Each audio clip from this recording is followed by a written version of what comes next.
Happy Sabbath po sa inyong lahat, mga minamahal na mga kapatid. Tayo po ay mag-aaral ngayon sa ating present lesson ngayong week na ito. Lesson number 7, Delight Rejected or Reflected. Ang memory verse po natin ay masusumpungan sa Psalms 27 verse 1. The Lord is my light and my salvation. Whom shall I fear? Sa Education chapter 29 ay nagsasabi, Christ is the light which lighteth every man that cometh into the world. As through Christ every human being has life, so also through him every soul receives some ray of divine light.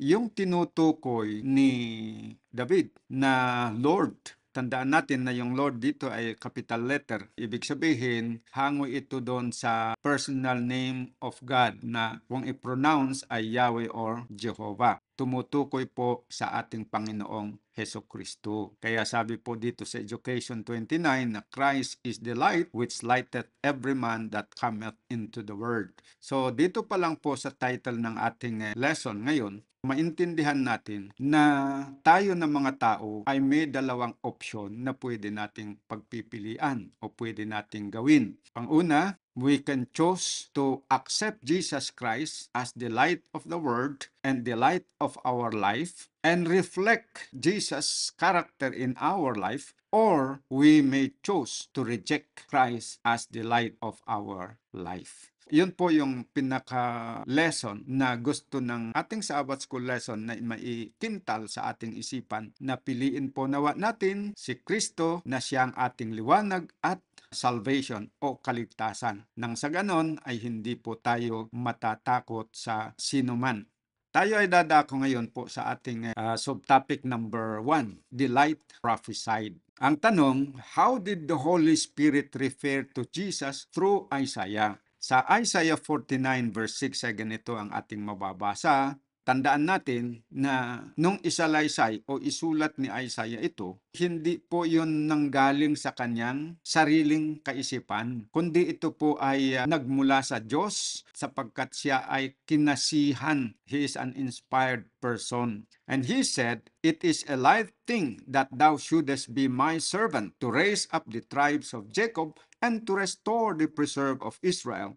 I also give thee for a light to the Gentiles, that thou mayest be my salvation unto the end of the earth. Okay, so dito, Isaiah referred to Christ as God's servant, who is to restore the preserve of Israel and a light to the Gentiles and the Savior of the world. Bakit sinasabi ko na si Isaiah ay nag-refer kay Jesus Christ as the Savior of the world dito sa kanyang prophecy?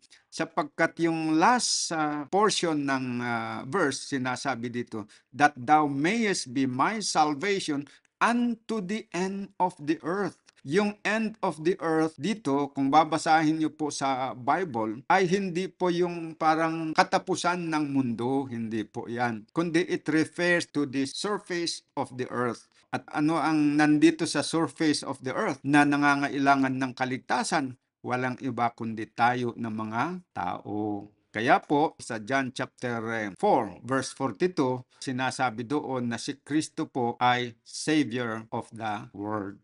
Yan. So, sa question letter B naman, how did Simeon identify Jesus when he was brought to the temple for dedication? Yan ang unang tanong. Ang second, and what should this cause us to consider? Yun. Sa Luke chapter 2 verse 32 ay ganitong mababasa. A light to the Gentiles and the glory of thy people, Israel. Dito po mga kapatid, si Simeon na nag-aaral ng prophecy, nung nakita niya si Jesus, ay ganito ang kanyang binigkas. Naintindihan niya na si Kristo, yung bata na dinala ng mag-asawang Joseph at Mary, siya yung katuparan ng nakahula sa Old Testament scripture, particularly doon sa Isaiah chapter 49 verse 6 na ibibigay bilang liwanag ng mga Gentiles.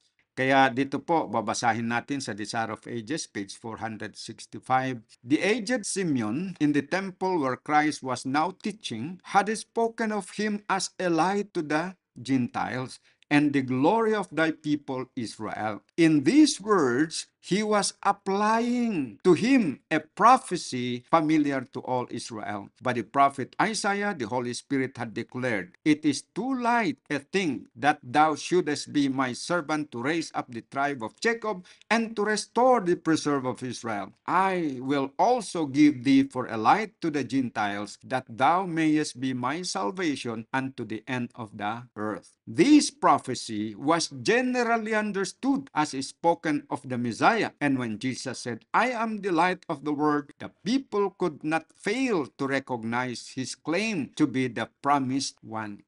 Yun po yung link doon, yung paglilinaw. Nung sinabi pala ni Jesus na, "I am the light of the world," he was also applying the prophecy of Isaiah 49 verse 6 to himself. Meaning, kine-claim niya na he was the prophesied Messiah mentioned in Isaiah 49 verse 6. Tuloy natin. Oh, what a lesson is this wonderful story of Bethlehem. How it rebukes our unbelief, our pride, and self-sufficiency. How it warns us to beware lest by our criminal difference we also fail to discern the signs of the times and therefore know not the day of our visitation.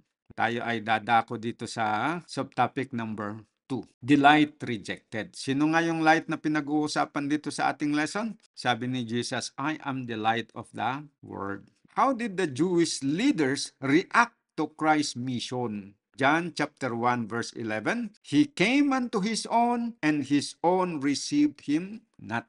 Yung pong his own or his own people, dalawa yung application noon. First, it applies to the Jewish nation na kinikilala ng Panginoon na his own people. And then, secondly, yung pagmamay-ari ng Panginoon ay ang lahat na sangkatauhan dito sa lupa. So, pag sinabi dito ang na he came unto his own, it could mean his own people Israel or his own people na yung lahat ng mga tao dito sa mundo. Kasi lahat naman ng mga tao dito sa mundo, people din yan ng Panginoon dahil siya naman ang lumalang. Pero in both cases, the Jewish nation as a whole rejected Christ, and the world as a whole also rejected Christ.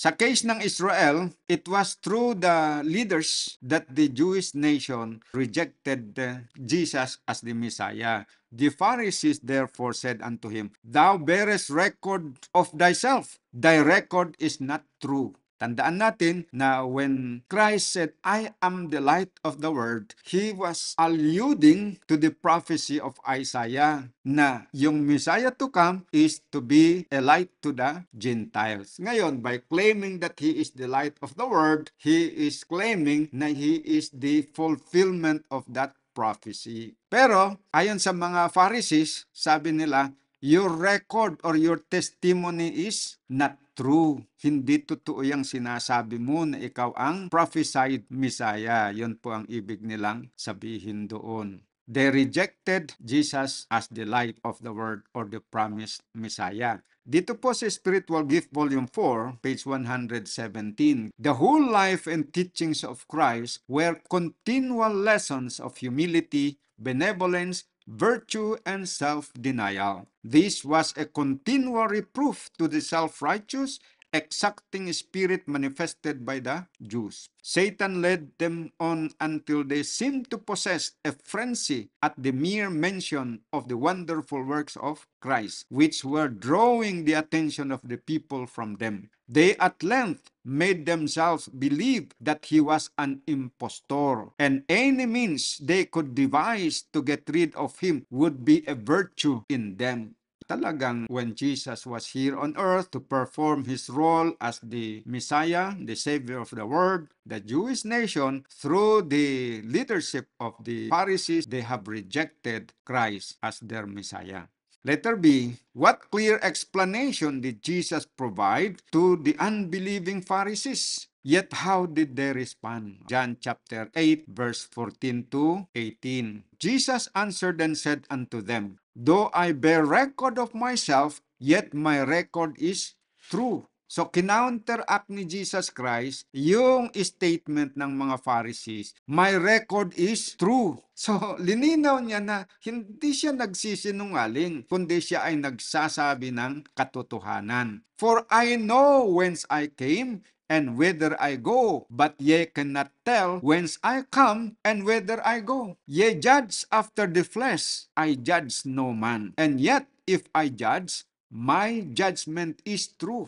Kung ako man, sabi ni Jesus, ay humahatol, ang aking hatol ay totoo. For I am not alone. Hindi ako nag-iisa, but I and my Father that sent me. So, meron akong kasama na nagpapatotoo, nagko-confirm na yung aking sinasabi ay totoo. Dapat maniwala kayo. Yun ang paliwanag ni Jesus. Dahil sabi niya sa verse 17, it is also written in your law that the testimony of two men is true. Ibig sabihin, pag isa lang yung witness, medyo hindi sapat. Pero pag merong pangalawa, that means we should take it as the truth. I am one that bear witness of myself, and the Father that sent me beareth witness of me. Ganyan po mga kapatid, kung paano ipinaliwanag ni Jesus Christ na siya ang totoong Messiah na nakahula sa Old Testament Scripture na actually hinihintay ng mga Hudyo. Ngayon na dumating, ipinapaliwanag na ako, nandito na ako na yung hinihintay ninyo na nakahula, pero ang problema, itong mga Pharisees,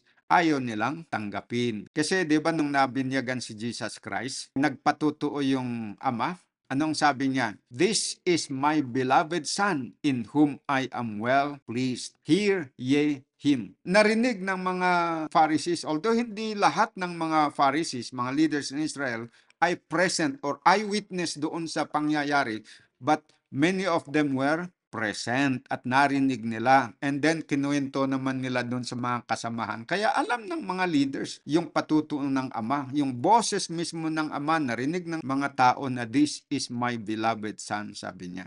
The Spirit of Prophecy, Volume 2, page 354, 355. Basahin po natin. The Pharisees were ignorant of Christ's divine character. That means his divine mission, because they had not searched the prophecies concerning the Messiah, as it was their privilege and duty to do. They had no connection with God and heaven, and therefore did not comprehend the work of the Savior of the world. And though they had received the most convincing evidence that Jesus was that Savior, yet they refused to open their minds to understand. So, initially, masasabi natin na yung mga Pharisees, yung mga religious leaders during the time of Christ, ignorante sila tungkol sa divine character and mission of Jesus Christ na nakahula doon sa prophecy, because they did not search the prophecies concerning the Messiah. Nagbabasa man sila doon sa Old Testament scriptures, pero hindi talaga nila inunawa ng maayos yung kanilang binabasa tungkol doon sa prophesied Messiah. So wala silang clear na understanding as to the character and mission of the Messiah to come. At first, they had set their hearts against Him. Bakit? Kasi hindi nila intindihan nga na siya yung fulfillment. Pero, nung nakatanggap na sila, nakakita na sila ng mga ebidensya, pinatigas pa rin nila ang kanilang puso. O, tignan natin dito. Balikan kong basahin dito yung emphasis. They had no connection with God in heaven, and therefore did not comprehend the work of the Savior of the world. And though they had received the most convincing evidence, okay, masasabi natin na hindi natin sila masisisi kasi kulang nga sila ng kaalaman. Pero nung dumating na yung mga ebidensya, convincing evidence sa kanila, then they no longer have any excuse. They had received the most convincing evidence that Jesus was that Savior. Kailan sila nakatanggap ng convincing evidence? Nung nakita nila yung buhay at gawain ni Jesus Christ na marami siyang mga pinagaling, maraming milagro na pinerform ni Jesus Christ to authenticate yung kanyang identity na hindi siya ordinary person like anyone else na naipanganak dito sa mundo kundi meron siyang divine origin.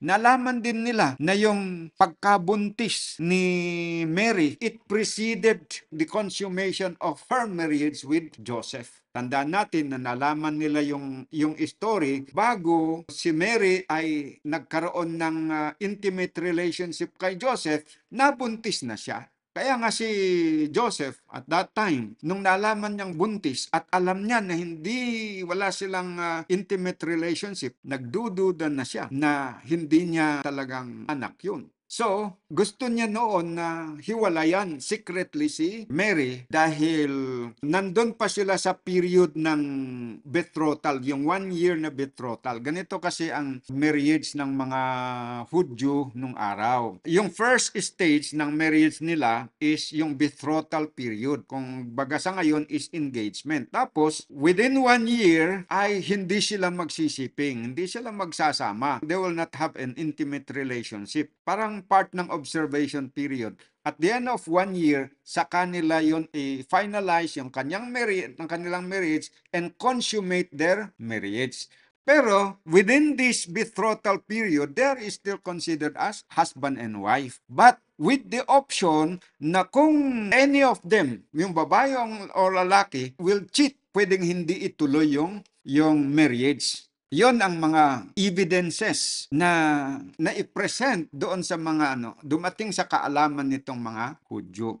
Christ's divine origin is by divine intervention, by a miracle of God. So, kinuwento nila.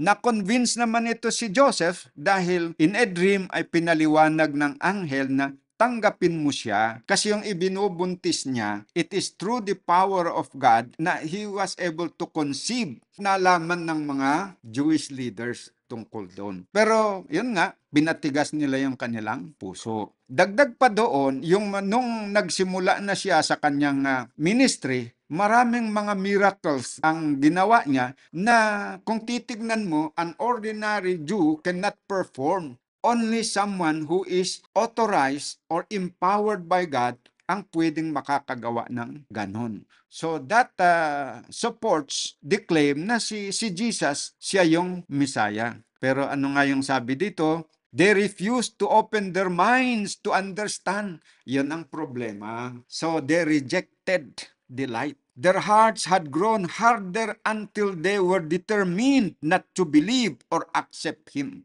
Letter C, question. What marked contrast did Jesus say existed between himself and the unbelieving Pharisees?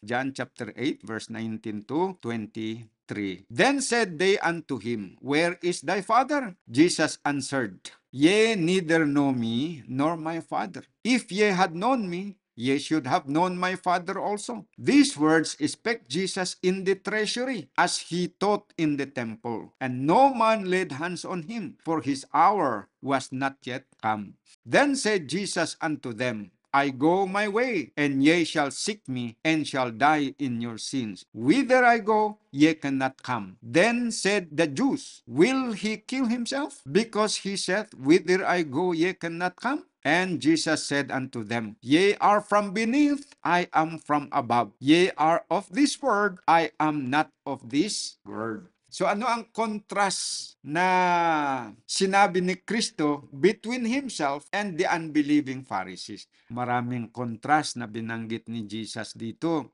Unang contrast na binanggit niya, I know my Father. Pero kayo, hindi nyo alam kung sino yung aking ama. Ang tinutukoy niya doon na kanyang ama, yung kanyang divine father. Hindi yung kanyang foster father na si Joseph dahil kilala naman yon ng mga Pharisees. He was referring to God in heaven, God the Father, na siya yung kanyang ama. Sabi ni Jesus, kilala ko yung aking ama, hindi nyo siya kilala. So that is one contrast. And then ano pa ang contrast dito na sinabi niya? Kung saan man ako patutungo, whether I go, hindi kayo makakasama sa akin. Ang third na contrast dito, ang yung sinasabi niya na, you are from beneath, I am from above. You are of this world, I am not of this world. So yun na naman ang third na contrast. Anong ibig niyang sabihin dito? Ganito mga kapatid. Ang gusto niyang ipahiwatig doon sa mga Hudyo, kayo mga tao lamang. Ako, nakikita nyo, tao, pero hindi lamang ako tao. Ako ay Diyos din. Yun po yung punto na gusto ni Jesus Christ na i-drive sa kanila. I am not just a mere human being like you. I am divine because I came from heaven. Yun ang distinction between the Pharisees, they were just human, and Jesus Christ, who is a divine human person. Kasi nag-combine sa kanya yung divine nature at saka human nature. Okay, letter D. What was to be the fatal consequence of the Jewish rulers' rejection of Christ? Ano ang magiging consequence ng pag-reject nila kay Jesus Christ? Sabi ng John 8:24, I said therefore unto you that ye shall die in your sins, for if ye believe not that I am He, ye shall die in your sins. Matthew 23 verse 38 said, Behold, your house is left unto you desolate. So, yung mga Hudyo na yon, yung mga unbelieving Jews, they lost their opportunity to be saved and they lost their city. That was the consequence of their rejection of Jesus Christ. And also, not only that, they lost their status or their privilege to stand as God's peculiar people in this world. Nawala sa kanila, na forfeit nila yung kanilang pagiging banal na bayan ng Diyos dito sa lupa. And that privilege of being God's peculiar people was transferred to another group of people na yung tinatawag natin yung mga Christians, Christian church na tumanggap kay Jesus Christ as their personal Savior. Okay, dito tayo, patuloy tayo sa ating third subtopic, two classes of listeners. Ano kaya naman itong two classes of listeners? Yung two classes of listeners dito ay hindi naka-classify, nakategorize based on their ethnicity o yung kanyang tribu o bansa na kinalalagyan. Kasi yung mga listeners dito, pare-pareho naman sila ng mga Hudyo. Citizen of Israel silang lahat. So, paano i-categorize itong dalawang classes of listeners? Depende po dun sa kanilang attitude towards Jesus Christ. One class received and believed in Jesus Christ, while the other class rejected Jesus Christ. So, yun po yung two classes of listeners. Parehong nakikinig, yung isa tumanggap kay Jesus, naniwala, yung isa nag-reject kay Jesus Christ, hindi tumanggap. These are the two classes of listeners na dinidiscuss dito. So let's go on in our lesson. After being warned that they could die in their sins, what did the Pharisees demand of Jesus and why? Nung sinabi ni Jesus na God was His Father, ano ang sagot nila sa verse 25? Then said they, or the Pharisees, unto Him, Who art thou? Sino ka? And who is your father? And Jesus said unto them, Even the same that I said unto you from the beginning. Ang paniniwala nila dito is, the people are going to reject Him as the Messiah. Bakit? Kasi alam nila na itong mga tao na ito, they have been given a false information about the coming Messiah. Ngayon, yung false information na yon na natanggap ng mga Jewish people, nagaling din ito dito sa mga nagtuturo ng mali na nakaka-misunderstood doon sa prophecy. Pag nakita nila si Jesus Christ at sinabi niya siya ang Messiah, hahanapin ngayon sa kanila yung palatandaan, yung karakteristik na tinuro sa kanila na mali. At kung hindi masumpungan kay Kristo, sigurado na i-reject siya. Halimbawa, sa previous na lesson natin, sabi nila, when the Messiah will come, He will be born in Bethlehem of Judea. But after a time, He will disappear. Hindi nila alam ngayon kung saan napunta, basta mawala. And then later on, magpapakita na naman. Pero pag nagpakita uli yung Messiah, hindi na nila alam kung saan nang galing. Kasi in the first place, nung siya ay nag-disappear, hindi nila alam kung saan pumunta. Kung pumunta ba sa Amerika, pumunta sa Europe, o kung saan, hindi nila alam yon. So, pag nag-appear ulit sila, hindi rin nila malalaman kung saan nang galing. Ngayon, di ba, ginamit nila yung argument doon sa previous na lesson natin na si Jesus, hindi siya pwedeng sabihin na siya yung hinihintay natin na Messiah dahil yung hinihintay natin na Messiah, pag darating, hindi alam kung saan galing. Pero siya, alam natin na siya ay galing sa Bethlehem. So doon, yon ngayon ang ginagamit ng mga Pharisees na kapital kasi gusto nila na siya mismo ang manggagaling sa kanyang bibig. Diretsahan ba na sabihin na ako yung Misaya? Kasi dito sa kanyang sinasabi, I'm the light of the world. Indirectly yun na pag-claim na siyang Misaya. Gusto nila na tahasang sabihin niya na siya yung Misaya. Sa ganon, kung sinabi niya yon, the people are going to reject them because they are not ready to accept him as the Messiah kasi meron silang wrong conception about the character and mission of the coming Messiah. As a result, he will be rejected by the people. Yan yung nasa isip ng mga Pharisees. Bakit tinatanong nila, sino ka? Ang ibig nilang sabihin mo sa amin kung ikaw yung talagang Misaya. Diretsuhin mo na. Yon ang punto ng kanilang tanong. Basahin natin para maintindihan natin. Pinaliwanag ito sa Desire of Ages 465. Seeming to ignore his words, they demanded, "Who art thou?" They were bent upon forcing him to declare himself the Christ. His appearance and his work were so at variance with the expectation of the people. Bakit at variance? Kasi the people were educated, given wrong information about the character and mission of the Messiah. As his wily enemies believed, a direct announcement of himself as the Messiah would cause him to be rejected as an impostor. Yon yung purpose ng mga Pharisees kung bakit nila tinatanong, "Who art thou?" Next, question B. How did the Savior answer them? Revealing his extraordinary connection with the Father. Sabi dito ni Christ, "Then said they unto him, Who art thou? And Jesus said unto them, Even the same that I said unto you from the beginning." Yung sinasabi dito na from the beginning, hindi yung from the beginning of the world, kundi from the beginning of their conversation as recorded in John chapter 8. I am the light of the world. By saying that, he is indirectly telling to the people na I am the Messiah, the light that was prophesied in Isaiah 49 verse 6. Okay, John 8:26 to 29, basahin natin. I have many things to say and to judge of you, but he that sent me is true, and I speak to the world those things which I have heard of him. They understood not that he spake of them of the Father. Then said Jesus unto them, When ye have lifted up the Son of Man, then shall ye know that I am he, and that I do nothing of myself, but as my Father hath taught me, I speak these things. And he that sent me is with me. The Father hath not left me alone, for I do always those things that please him. Okay, so how did Jesus answer them? Revealing his extraordinary connection with the Father. Yung una, I am the light of the world, sa Isaiah chapter 49 verse 6. Pangalawa, he said he was sent by his Father, or God the Father in heaven. Mas closer yung kanyang relationship doon kaysa yung relationship natin sa Panginoon. On the ground, that sabi niya dito, I do always those things that please him. Testimonies for the Church, Volume 8, page 208.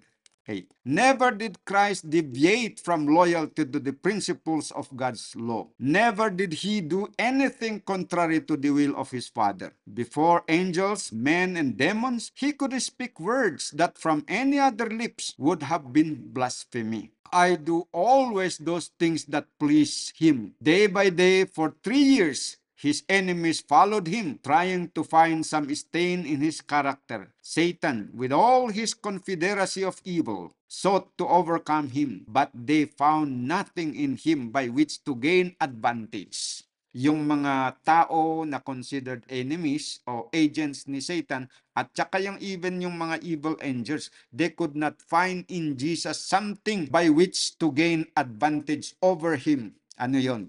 Kasalanan, mga kapatid. Kung nagkasala si Jesus Christ, parang yon ang gagamitin ng kaaway, hindi lang parang, pero talagang yon ang gagamitin ng kaaway to gain an advantage over Jesus Christ. Kasi pwedeng gamitin yun ni Satan to accuse Jesus Christ na hindi talaga siya ang tunay na Messiah at hindi siya anak ng Diyos at hindi siya karapat-dapat na matawag na messenger ng Panginoon because God is holy at ayaw ng Panginoon ang sino man na may kasalanan. Kaya gagamitin niya yon. Just in case na nagkasala as an advantage over him. Pero sabi dito, they found nothing in him. They found no sin in him by which to gain advantage.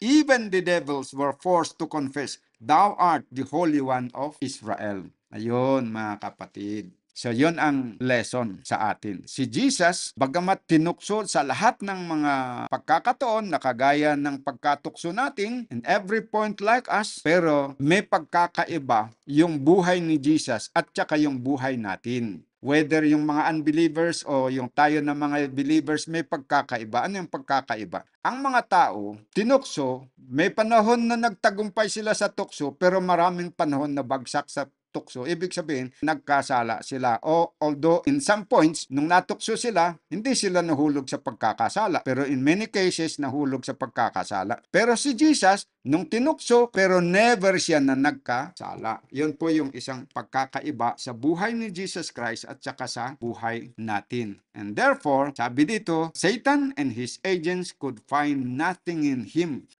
Kailangan maging malinaw sa atin ito kasi merong umiiral na mga aral ngayon na si Kristo daw ay nagkasala. At kung tatanungin ano ang kasalanan niya, sapagkat nagtrabaho siya sa araw ng Sabat na labag doon sa kautusan ng Fourth Commandment. Sinang nag-a-advocate dito? Una, yung mga Hudyo noon. At ngayon, kahit hindi mga Hudyo, maging ang mga nag-aangking mga Christian churches, Christian denominations, ay nagtuturo ng kagayan ng maling aral ng mga Hudyo na si Kristo daw ay nagkasala nung siya ay nandito sa lupa. Samantalang si Kristo, kung basahin natin ang Matthew chapter 12, siya ay hindi nagkasala. Yung pagaling na ng mga may sakit noon is not considered by God as a violation of the fourth commandment, but it is in harmony with the intent and purpose of the fourth commandment na ang sabi, the Sabbath was made for man, meaning for the benefit of man. Tuloy natin. Letter C. Describe the daily walk of Christ with His Father and how we are to reflect that experience. So, paano ba inilarawan ng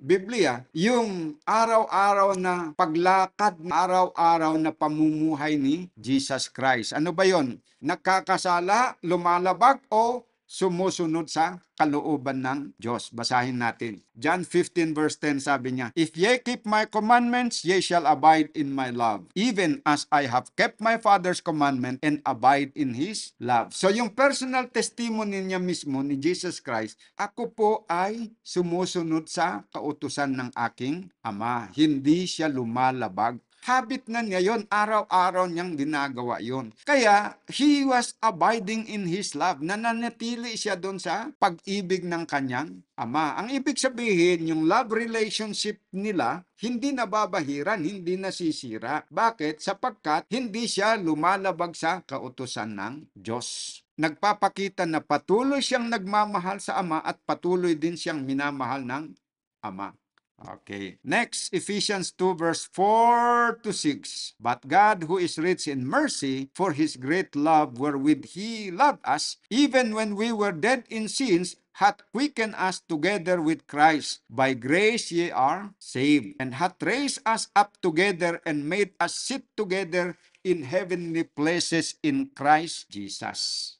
Okay. Kung papaano na si Jesus Christ, araw-araw na nabuhay, na sumusunod sa kautusan ng Diyos, dapat tayo rin na mga Kristiyano, kung tayo po ay nanampalataya kay Kristo at tayo ay kinupkup ng Diyos bilang kanyang mga anak, nagkaroon na tayo ng tinatawag na father and children relationship, pero by adoption na yon. We were adopted into the household of God and counted as children of God. Dapat sumunod tayo sa kautusan ng ating Ama bilang tanda ng ating pagmamahal sa Diyos. Kaya sabi dito sa note, Patriarchs and Prophets, page 15 and 16, "As Jesus was in human nature, so God means His followers to be." Kung paano daw po ang buhay ni Kristo nung siya ay nasa laman. So yun daw po ang uri ng pamumuhay na dapat na ipamuhay ng mga tagasunod ng Panginoon.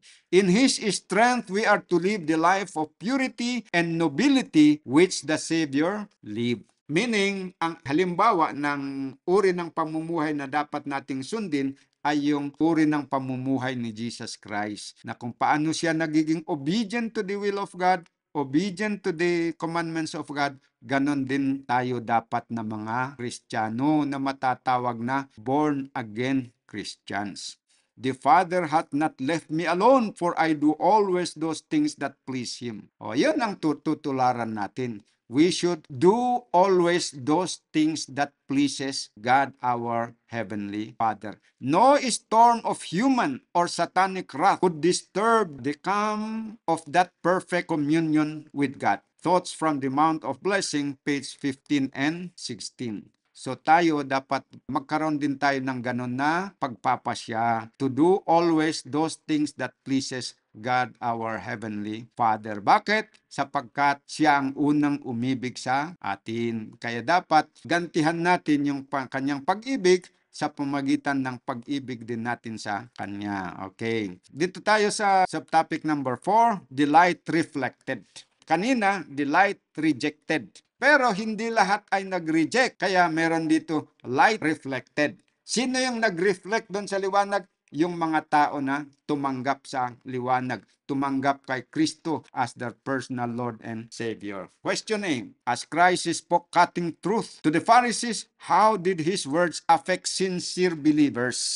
Cutting truth, matalas na katotohanan to the Pharisees with the hearing of the multitude. Sabi ng John 8:30, as He spoke these words, many believed on Him. Yun ang good news. Dahil sa kalmado at maayos na pakikipagtalakayan ni Jesus, ay marami sa mga sinsirong nakikinig ang naniwala sa Kanya.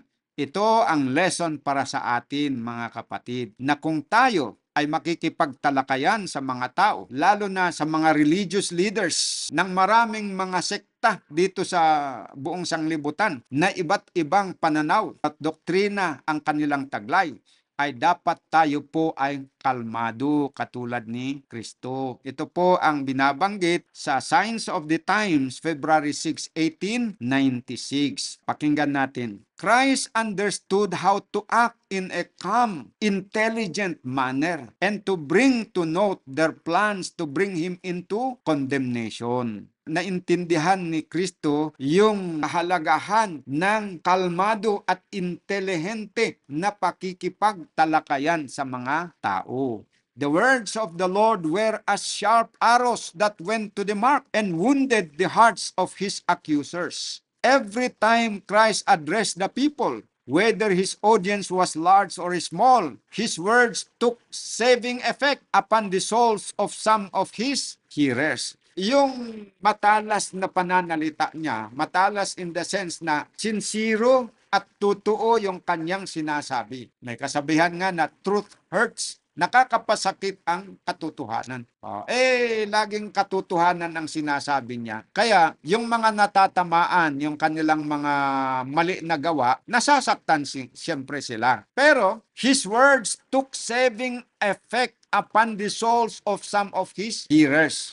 Nasasaktan man yung iba, na-o-offend yung iba, pero marami din naman ang naililigtas sa pamagitan ng kanyang mga pagsasabi ng katotohanan. Every word he spoke placed a new responsibility upon those who heard it. Ministers who are giving the last message of mercy to the world, who are presenting the truth in sincerity, who are relying upon God for strength, need never fear that their efforts are in vain. Ito po yung encouragement sa mga mangangaral ngayon. Si Kristo nung siya nangaral ng totoo, walang halong biro, talagang kung anong totoo sinasabi niya, diretsahan, pero kalmado naman yung kanyang pagbibigay. Hindi pagalit o anuman yan, nasasaktan pa rin yung iba. Pero meron at merong mga na ililigtas dahil doon na naniniwala sa Kanya. So tayo din, kung tayo mangaral, tularan natin si Jesus. Magpakatotoo tayo, maging sincere tayo sa pangangaral natin, magsasabi tayo ng totoo, meron mang masasaktan,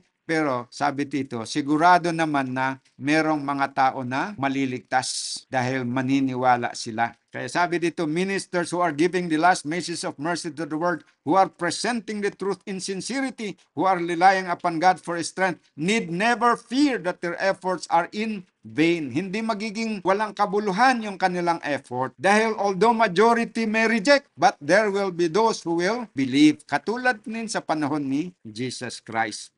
No one relying upon God for strength need never fear that their efforts are in vain. No one can say that the arrow of truth has not sped to the mark and pierced the souls of those who are listening. Although no human eye could see the flight of the arrow of truth, although no human ear heard the cry of the wounded soul, yet the truth has silently cut its way to the heart. God has spoken to the soul, and in the day of final account, God's ministers will stand with the trophies of redeeming grace to give honor unto God, to whom honor is due. God who seeth in secret will openly reward those who have declared the truth in His name. So huwag tayong ma-discourage mga kapatid kung tayo po ay mangaral ng katotohanan na matalas man ito at nakakapagsakit sa ibang, pero nagfa-function din ito na parang operation knife. Nakakasakit pero nakakapagligtas din naman. Yan po mga kapatid. And then those who are doing this kind of work, kahit maraming panunuya ang kanilang haharapin, maraming kahirapan din ang kanilang dadaanan, subalit they will be rewarded at the right time. Sinong bibigyan ng reward sa kanila? Ang Diyos na kanilang pinaglilingkuran ng buong tapang at with sincerity, willingness. Yan po mga kapatid. Question B, besides ministers, who else is blessed by reflecting the light from heaven? So, maliban sa mga ministro, meron din pa bang iba na nagre-reflect din ng ganon o naniniwala din sa katotohanan at nangangaral din ng katotohanan at naihahayag ang katotohanan sa kanilang buhay sa pamagitan ng araw-araw na pagsunod sa kalooban ng Diyos? Meron ba? Meron po mga kapatid. Yung mga ordinary members o yung mga regular members ng church na kahit wala silang mga position, hindi sila mga ministers, hindi sila mga Bible workers, yung mga regular members that compose the majority of the members, sila din ay pagpapalain ng Panginoon. They also will be rewarded by God for reflecting the light that they receive. Sabi ng Psalms 27 verse 1, The Lord is my light and my salvation. Whom shall I fear? The Lord is the strength of my life. Of whom shall I be afraid? Mararanasan hindi lamang ng mga taong may tungkulin na kagaya ni David, but this also will be experienced by many regular members of the church. Psalms 147 verse 15, He sendeth forth His commandment upon earth. His word runneth very swiftly. Pero sino ang gagamitin niya para madala yung kanyang salita ng mabilisan? Hindi lamang mga ministro, kundi mga lay members ang gagamitin ng Panginoon para maisagawa ito. Isaiah 55 verse 10, For as the rain cometh down and the snow from heaven, and returneth not thither, but watereth the earth, and maketh it bring forth and bud, that it may give seed to the sower, and bread to the eater. So shall my word be that goeth forth out of my mouth. It shall not return unto me void, but it shall accomplish that which I please, and it shall prosper in the thing whereto I send it. Yung salita ng Diyos na ipapadala niya sa mga tao sa pamamagitan ng mga ministro at ng mga common members, nangako siya na they will accomplish the purpose. And the purpose is to save souls. Akaya ng mga tao na sumampalataya kay Kristo upang sila ay maligtas. May pangako dito na His words will not come back na hindi niya na-accomplish yung trabaho na. Sabi dito, it shall not return unto me void or useless na walang na-accomplish. Meron at meron yan. And those na mga tao na pumayag na maging kasangkapan upang ihatid yung pabalita sa pamagitan ng kanilang mga bibig, they will also be rewarded. Okay. At magiging mapalad po sila. Ito po ang sabi ng Testimonies for the Church, Volume 7, page 21. Men who are not called to the ministry are to be encouraged to labor for the master according to their several ability. Yung bang mga members na hindi ministro, hindi Bible workers, meron ba silang maraming mga abilities?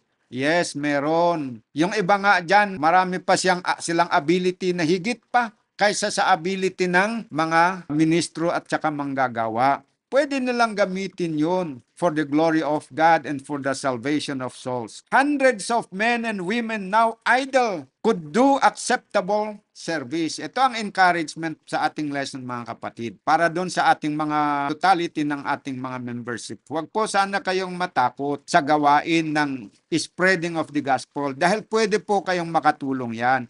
You could do acceptable service. So if you have been idle in the past, now is the time to participate in the work of God. Sabi dito, by carrying the truth into the homes of their friends and neighbors, they could do a great work for the Master. Sa paanong paraan? Bumisita daw sa mga kapitbahay, sa mga kaibigan, i-share yung kwento ng Ebanghelyo, yung kwento ni Jesus Christ. Kung may medyo mahina sa pagpapaliwanag, pwede naman yan na magdala ng mga babasahin, mga libre na babasahin, ipamigay. That way, para ka na rin nagbigay ng Bible study kasi babasahin nila magandang pagka-plastar ng study doon sa printed page.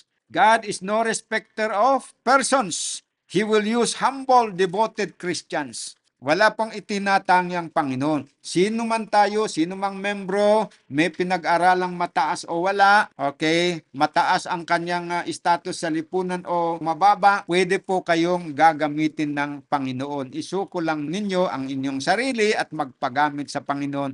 You can be used by God. Let such ones engage in service for Him by doing house-to-house work. O, yun. Hindi man araw-araw, pero maybe once a week, twice a week, o kaya once a month, twice a month, thrice a month. Depende po yan. But let us do it. Let us give our life to the service of God. Sitting by the fireside, they can, if humble, discreet, and godly, do more to meet the real needs of families than could an ordained minister. Pwede palang makagawa din ng mas higit pa na gawain kaysa sa ordained minister. Yan po ang panawagan, mga kapatid. Okay. Dadako naman tayo dito ngayon sa last and number 5 na subtopic. Bondage versus liberty. Okay. Meron namang dalawa dito na pwede nating piliin bilang mga tao. We can choose to be in bondage or remain in bondage of sin, and we can choose to be free. Magiging malaya. Pero walang pilitan yon. Walang pilitan. It is by choice. So, let us discuss ito. What did Jesus say to the Jews that accepted Him? John 8:31. Then said Jesus to those Jews which believe on Him, if ye continue in my word, then are ye my disciples indeed. So sino yung talagang kikilalanin ng Diyos na kanyang mga alagad? Sa mga nag-aangkin, sapagkat tinanggap nila si Kristo bilang personal Lord and Savior. Nabaptize na sila, nagiging church members sila. Pero sino talaga yung kikilalanin ng Diyos na kanyang tunay na alagad dito sa mga nagsasabi na sila'y nanampalataya kay Kristo? Sino? Sabi dito, if ye continue in my word, then are ye my disciples indeed. Kung kayo ay magpapatuloy, sa ibang translation, yung word dito ay doctrine. If you continue in my doctrine, then ye are my disciples indeed. Yun, kayo ang totoo. Pero kung hindi kayo nagpapatuloy, ibig sabihin, tinanggap nila na sabi nila, ako'y naniniwala sa Ebanghelyo, tinanggap ko yung mga doktrina, pero hindi nagpapatuloy. Anong ibig sabihin? Hindi nagpapatuloy sa paniniwala doon sa doktrina ni Kristo at hindi nagpapatuloy sa pagsunod. Ano ang tawag doon? Nag-backslide o kaya nag-apostatize. Either na siya ay nag-backslider o kaya ay nag-apostatize. May counting distinction doon. Yung backsliding, yung parabang nanlamig ka lang, hindi ka na sumusunod, pero tanggap mo pa rin na tama yung doktrina na yon. Pero yung apostasy kasi is lumamig ka na nga doon sa pagsunod, rini-reject mo na, tinatakwil mo na yung dati mong pinaniniwalaan na totoo. Yon ang mas mahirap na kalagayan. Pero yung backsliding lang, alam nyo, mas madaling makabalik Kaya meron tayong mga kapatid na nag-backslide kasi hindi sila nagpatuloy doon sa kabuhayan sa doktrina na aral ni Kristo na kanilang tinanggap. Pero hindi naman nila kinalaban, hindi nila itinakwil yung katotohanan. Nandun pa rin sa kanilang isipan. Tanggap nila na tama yun. Hindi lang nila isinasa kabuhayan. Mas madali makabalik yung mga tao dito. Dito sa local church ng Baguio, meron kaming member dito, ganun eh. Nag-backslide. Maraming taon yan. Tumanda na lang siya. May mga anak na, lumaki na yung kanyang mga anak. Pero sabi niya, kahit ako nag-backslide, pero sa aking pagtitimbang, hindi ko maipagpapalit yung katotohanan na natanggap ko dito sa isdang. Kung minsan nakakapagsimba sa ibang mga church pero kung ipaghahambing daw niya, hindi talaga niya maipagpapalit yung katotohanan din. Hindi na rin i-reject. Hindi nga lang niya isinakabuhayan. Dumating sa kanyang kalagayan, mga kapatid, na nagpag-isip-isip niya na siya ay bumalik. Ayaw na niyang magpatuloy doon sa paglabag-labag kasi alam na niya yung katotohanan eh. Kaya bumalik, tapos nagpa-rebaptize. Ngayon, active na member. Hindi lang isa yon na nangyari. Marami pong mga kapatid ang ganyan. Kahit nag-backslide sila, pero sa isip nila, yung katotohanan na nakita nila dito sa Islam, yon ang totoo. Hindi nila maipagpapalit doon sa iba. Walang silang makita na katotohanan sa ibang mga sekta na mas higit pa dito sa katotohanan na kanilang tinanggap o itinuro sa kanila ng ating church na Islam. So, dumating sila sa punto na nagbabalik. Pero yung apostasy, medyo mas mahirap yun. Kasi yung apostasy, pagtalikod sa katotohanan. Ibig sabihin, tinalikuran mo na. Halimbawa, yung sabi mo na, yung Sabat, hindi na yan totoo. Noon, pinaniwalaan mo na totoo yan, katotohanan. Ngayon, sinasabi mo na, hindi na yon ang katotohanan. Meron pang ibang doktrina, 144,000, hindi na totoo yon. Dinideny mo na yon na totoo. O yung ibang mga doktrina, dinideny mo, yon matatawag na apostasy, denial of doctrine. Mas mahirap na ma-convert and almost impossible kasi lumalaban. Samantalang yung backslider, pag ipinangangaral mo, hindi yan lumalaban. Sabi niya, tanggap ko naman yan. Alam ko yun, hindi ko nga lang na isa sa kabuhayan. Kaya hindi pa ako bumabalik sa iglesia. Medyo nahihiya ako. Pero yung nag-apostasy, pagsasabihin mo yan, todo laban yan. Sabi niya, hindi yan totoo, hindi na ako naniniwala niyan sa sabat-sabat na yan, hindi na ako naniniwala. Sa vegetarianism na aral na yan, hindi na ako naniniwala niyan. So, paano yan makabalik? Yun ang problema sa apostasy. Dapat dito tayo mga kapatid magpatuloy para yung ating pagiging disciples, kilalanin na totoong disciples kasi merong tinatawag na false disciples o false brethren. Kahit tayo membro ng church, outwardly masasabi natin na kasama tayo sa bayan ng Diyos pero sa harapan ng Panginoon hindi tayo kinikilala. Sabi nga ng isang tao sa akin, it is one thing to claim to be a disciple of Jesus Christ, to be a Christian, but it is another thing to be really a Christian or to be acknowledged by God as a part of His church, as His disciples. Sino ang ina-acknowledge? Those who continue in His doctrines. Next, John 8:33 to 36. They answered him, we be Abraham's seed, and were never in bondage to any man. How sayest thou, ye shall be made free? Jesus answered them, verily, verily, I say unto you, whosoever committed sin is the servant of sin, and the servant abideth not in the house forever, but the Son abideth ever. If the Son therefore shall make you free, ye shall be free indeed. So yung tanong ganito, what did Jesus say to the Jews that accepted Him? In contrast, how did the unbelievers fail to see the only condition that will make us free from sin?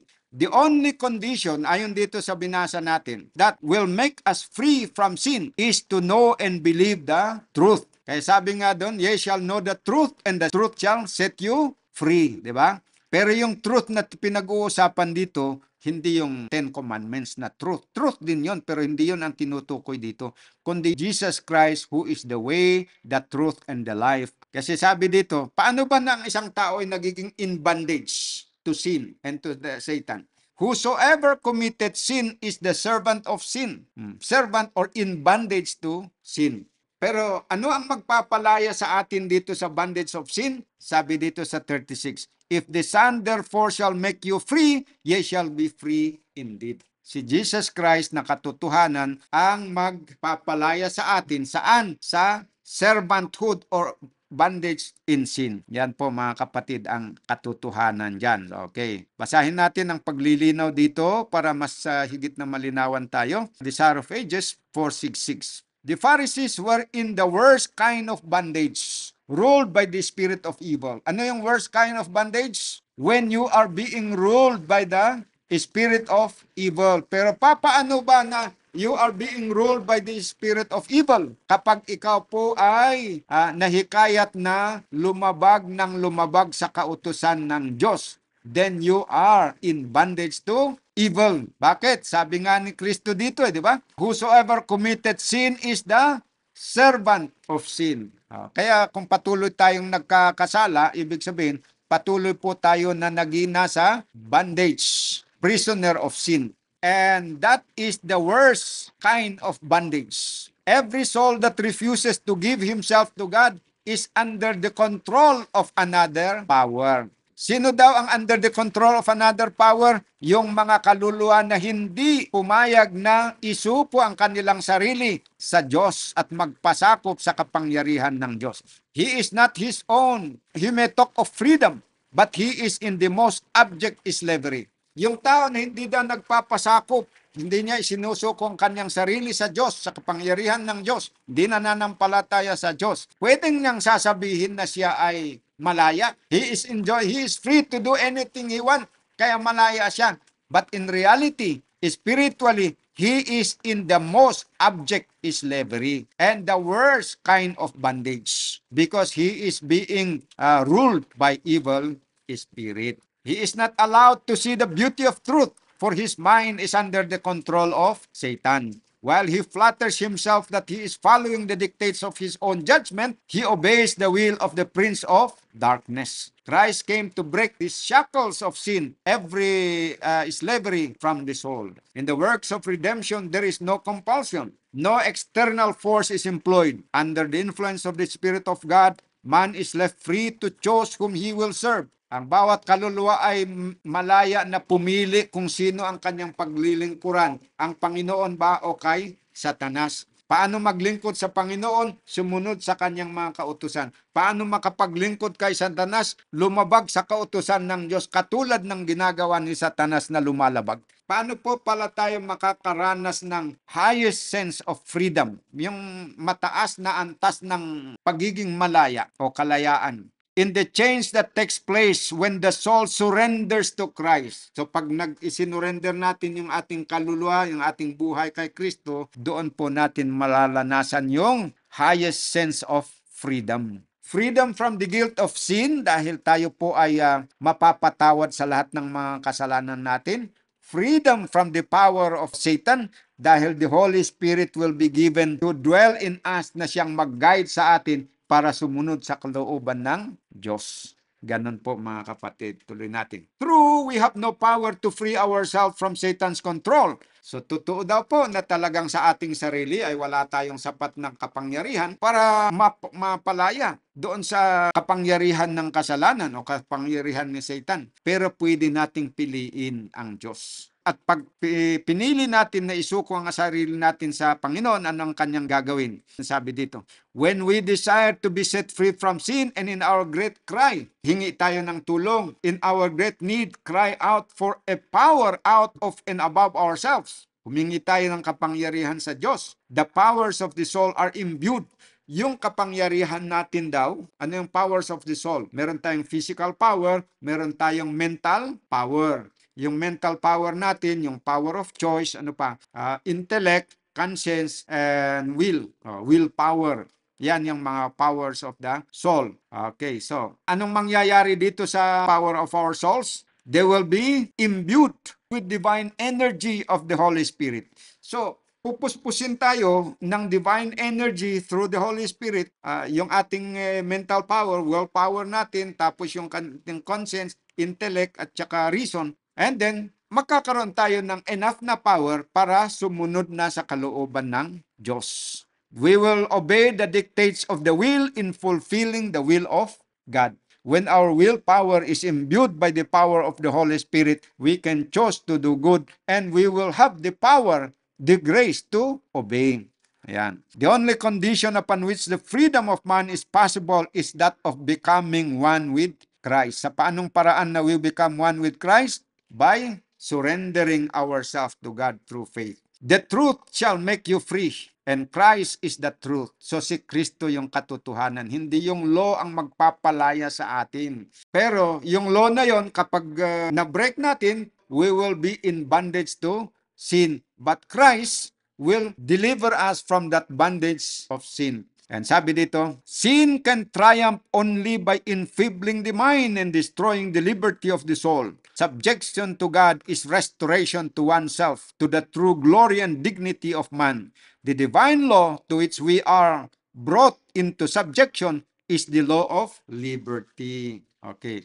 Pag nagpasakop pala tayo kay Kristo, tutulungan tayo ni Kristo na sumunod doon sa kautusan ng Diyos. At yung kautusan niya, anong tawag doon? Law of liberty. Baliktad naman yung idea ng ibang mga kaibigan natin ng mga Kristiyano. Pag ikaw dahil sumusunod sa kautusan ng Diyos, you are in bondage. Pero hindi yun eh. Yung sumusunod po sa kautusan ng Diyos bilang pagpapahayag ng kanyang pagmamahal sa Diyos at sa tulong ng kapangyarihan ng Holy Spirit, sila ang totoo na malaya. They are the people who experience true freedom from sin. Freedom from the power of the enemy. Napakaganda po yung ating lesson. No? So, dito po tayo nagtatapos sa ating pag-aaral ng ating present lesson. So, see you next week.